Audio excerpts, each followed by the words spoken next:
Hello, it's Luke Franks, it's Maximum Pop Books. We're at YALC and with Juno Dawson. Hello. How's it going? It's going really well, although when I finish this, I am so leaving. I can see a glimmer of sunlight coming into the window, and I haven't been outside for 3 days. They keep you here, they keep the authors in pots. That's it, isn't it? Yeah, behind. We're in a cupboard, basically, for the whole weekend. Is there snacks in the cupboard or not? No, not even Nothing. snacks. Just lint. Floor lint is all I've had on for 3 days. So you've done it properly, you've done the entire thing. That is the convention experience though, isn't it? Yeah. I've had bags of crisps and tea for 3 days. That's good. Just living up the sugar. Yeah, good. Mm-hmm. All right. How's it been? Have you been sort of walking around and meeting everyone? Yeah, I did. I was here, so I've been here all 3 days, and on Friday it was quite quiet. So I went downstairs into LFCC. Did I go to like London Film and Comic Con? Yeah, I went down to and sort of did the cosplay, which I think some of it is like works of art. But it's just been really lovely. Up on the YALC floor, it's a bit more chill, just book fans talking about books, and it's just really lovely to see everyone. It's kind of like, it is the highlight of the YA calendar, if we're honest. Yes, yeah, it's a nice vibe, isn't it? It's a community it's lovely. spirit, yeah. Very inclusive, very diverse.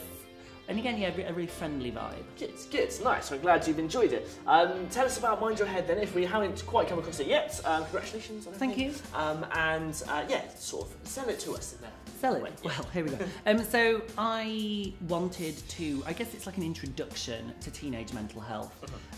I believe, as a human and a former teacher and as an author, that we are all somewhat susceptible to mental health problems. The official statistics is that 1 in 10 young people will have a diagnosable mental health condition, but I think it's probably way more common than that because that's just the diagnosable ones. Yes. So I wanted to talk about that. I wanted to talk about anxiety and depression, and then going on to more serious issues as well, looking at problems with food, problems with self-harm. So it's a serious book that deals with some really serious things, but my whole thing is, well, they're very common, so we shouldn't treat them like they're like deathly serious, because actually it's something we really need to talk about. Yes. They affect loads of people, so. Very true, yeah, it's an important book, and it's there's made up of some testimonials in there as well, and obviously there's it's Dr. Olivia Hewitt, right? Dr. Olivia, yeah, we went to university together, and so she made sure everything I was saying was factual, and I'm not a doctor, so I shouldn't really be giving anybody advice, but whereas Olivia made sure that everything is legit. Excellent, cool, okay. What kind of things did you learn when you were writing it? Obviously, you knew bits about it, but... Yeah, well, it was a funny one for me, because I really think now, crystal clear, that I've had anxiety issues since I was about 12. Okay. Like, I remember being so worried about things, and people just used to say, oh, stop being a worrier. But it was only really when I wrote the book that I sort of thought, well, actually, I think this might be anxiety. And sure enough, I went to see a doctor not very long after I'd finished writing, and he was like, yep, classic anxiety.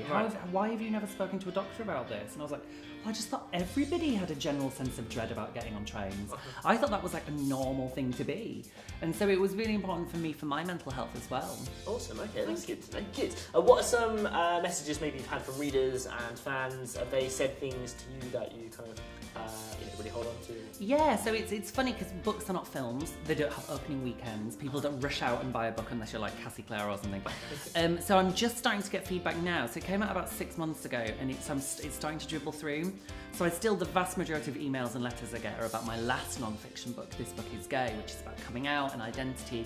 So I get an email every single day about that one. Okay. But now I'm starting to have sort of people saying, thank you for writing Mind Your Head, it's really helped. And I didn't know how to talk to my friend, but now I know how to talk to my friend. So I'm starting to get it now, which I kind of expected. So. Awesome, all right. If someone wants to read it who doesn't really know anything about mental health issues, is it a good place to start, do you think? And like people have said, maybe they know someone else who has a mental health issue. Well, this is it, because I think the other thing when I was growing up is my friends had really quite severe mental health issues, and I did not know what to do, and so we kind of just ignored them. And I don't know if that was a good thing or not. So with Mind Your Head, it's probably, in a weird way, even though it deals with some really serious things, it's probably my youngest title. Like, because I wanted to speak to sort of 10, 11, 12, 13-year-olds. Because again, I don't think it's something that should be taboo, really. So I do think it's a great starting point, and will hopefully point you in the direction of more help if you need more help. Cool, awesome, all right, good to know. Well, thank you very much. I'll be asking everyone here as well, what is one book, apart from your own, that you think everyone should read? Oh my gosh, so many recommendations. This year my favourites have been, obviously I'm sure everybody's raving about The Lie Tree by Frances Harding. I loved Kill the Boy Band by Goldie Moldavsky. I loved Nothing Tastes as Good by Claire Hennessy. Ooh, there was another one as well. Oh, and When Everything Feels Like the Movies by Raziel Reed. All amazing. Awesome. Very dark YA. Yes, good, okay. And finally, what is your favourite thing, hands down, about YALC?